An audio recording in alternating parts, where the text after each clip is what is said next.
5, 4, 3, 2. Good morning. I'm Chief Pamela Smith of the Metropolitan Police Department here in Washington, D.C.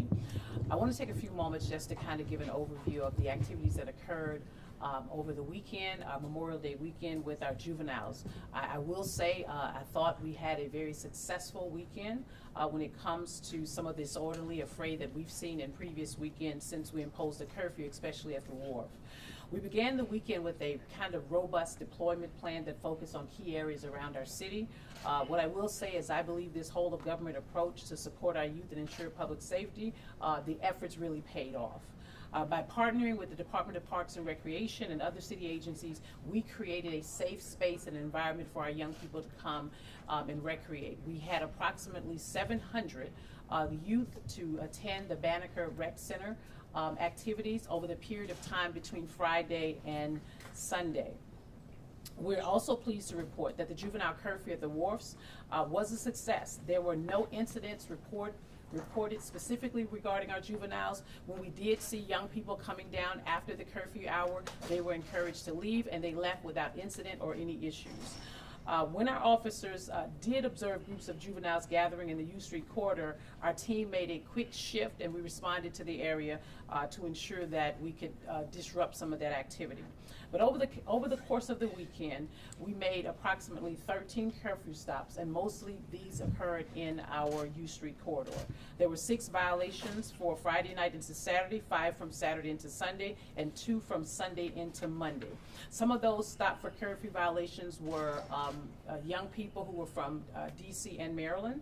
But I want to take a moment right now just to remind our parents and our guardians to please know where your children are. I've said it over and over again, and in many cases, that we want our young people to thrive in our community. We want them to be successful. One of the reasons why we imposed the curfew, specifically at the ward, was to ensure that we are not having disorderly behavior in those areas. In addition to enforcing curfew, our officers made several arrests of juveniles prior to the curfew hours. In total, between Friday and Monday, there were 6 juvenile arrests stemming from high-capacity feeding device. We had some disorderly affrays. And then early Monday morning, we arrested 1 juvenile for assaulting one of our police officers. What I will say overall is that this weekend emphasizes to me, and I'm sure some of our city leaders and hopefully our parents, that we can achieve great success when we work together to support our youth by creating structure, providing initiatives, and staying focused on prevention. I want to take just a few moments just to talk about some of the shootings that occurred over the weekend. We are still gathering facts with some of these cases that took place over the weekend, but most of our incidents are under investigation, and what we do know that some of these individuals are known to their suspects. Unfortunately, we are seeing too many, and I'll emphasize too many, interpersonal conflicts where the results are the production of firearms to resolve these conflicts. I'll take any questions you may have at this time. Chief Smith, one thing I wanted to bring up, since May 13th, from what we understand, there have been 15 homicides, given the troubleshooting that occurred yesterday. Can you talk a little bit about, if you are seeing an increase in violence here in the district and what's being done to address it? And so, thank you for that question. I think what we're seeing is really targeted conflict, interpersonal. We're not seeing, and oftentimes we talk about like crew-based shootings and things like that. These are individuals who know each other. These are either men and women or groups of men and women who are in conflict. And based on that conflict, instead of resolving it kind of sort of the way we wish they would, they produce a firearm, and then someone obviously loses their life and succumb to their injuries, which is what we do not want in our city. I can tell you my detectives we have some very, very strong leads in a lot of, if not the majority of our homicide cases that we're working right now. But what we want to say is that these are not random shootings. These are individuals who have either agreed to meet up at a particular area or agreed to meet at a particular location. And then there's an altercation, first verbal, because we've been seeing a lot of this on video, and then obvious physical and then the use of a firearm. And just one follow-up, you were saying that some of the teams that you all stopped were coming from Maryland? Yes. As well, can you talk a little bit about some of the collaborations the district might be having with counties like Prince George's and Montgomery? I understand Prince George's also implemented similar tactics like curfews at National Harbor, Right. trying to set up a youth advisory board. Can you talk a bit about how you all are working with these bordering counties to address this issue? We always work with our bordering counties on most incidents, and especially when it comes to our young people. We saw this kind of an uprising, if you will, of juvenile behavior or conduct last year. Clearly, the National Harbor set a curfew up for 5 p.m. We really wanted to work with our young people, and as I've stated before, you know, we don't believe all of our juveniles need to be locked up, right? But we have to have a place and a space to work with them. We work very, very collaboratively with Montgomery County, PG County, even Arlington County and Fairfax County when it comes to what other agencies are doing and seeing with regards to an uptick in juvenile crime. And then we kind of look at the intelligence and gather the data that we have on our side to ensure that we're putting the right measures in place to address these incidents, if you will. Yes, sir. Sir. It seemed like since the beginning of the year, we've seen homicides down and everything. Then all of a sudden, in the last couple of weeks, we've seen this huge uptick. I know that it's awfully early on speculation, but any idea as to why all of a sudden things have changed? It's in personal conflict. I mean, I wish there was something I could say with respect to. It's easier to say when we know that there's an emerging problem or emerging issues. We have very good relationships with our violence interrupters who share good information with us that helps us in a lot of our cases.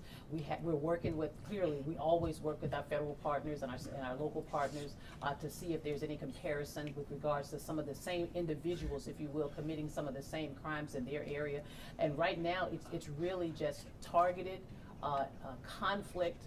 We are asking, you know, folks to really pay attention to conflict that are taking place in their homes.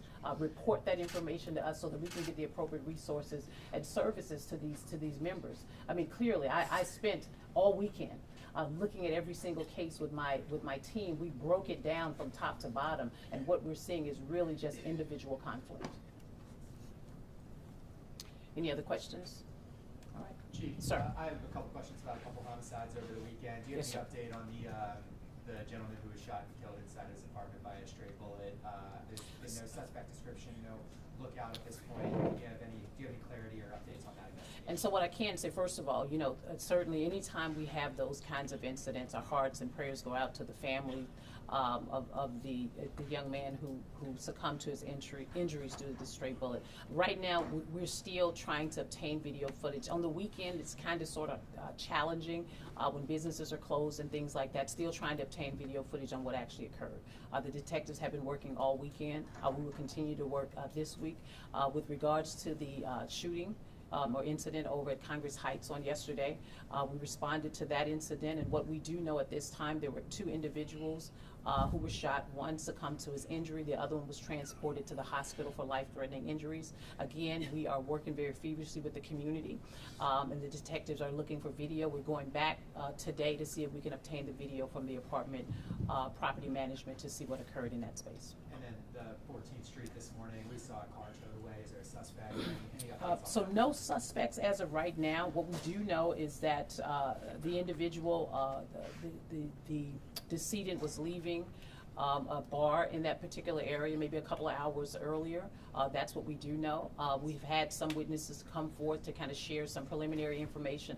Again, I don't want to get into the speculation. We're still trying to obtain video footage from some of the businesses around it that I think will help us to really give a more clear direction on what happened in that area. All right. Thank you. And Chief, just Sir. last question, just with everything that's been going on, your message to the community. Well, my message to the community is that we have to resolve conflict much better than the way we're resolving conflict.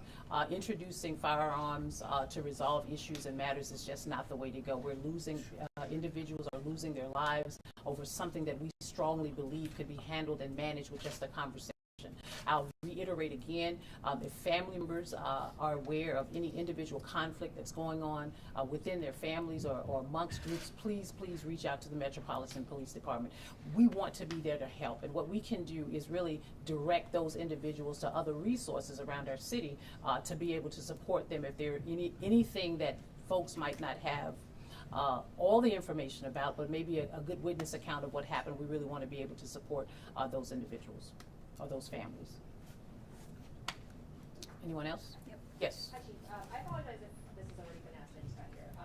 But we're hearing that possibly violence interrupters and/or ANC may have been involved, or former ANC involved in the Homicides shooting. Can you confirm that? I cannot confirm that. We're still in the preliminary stages of the investigation. I think as we progress further, more information will be revealed. Okay, thank you, everyone.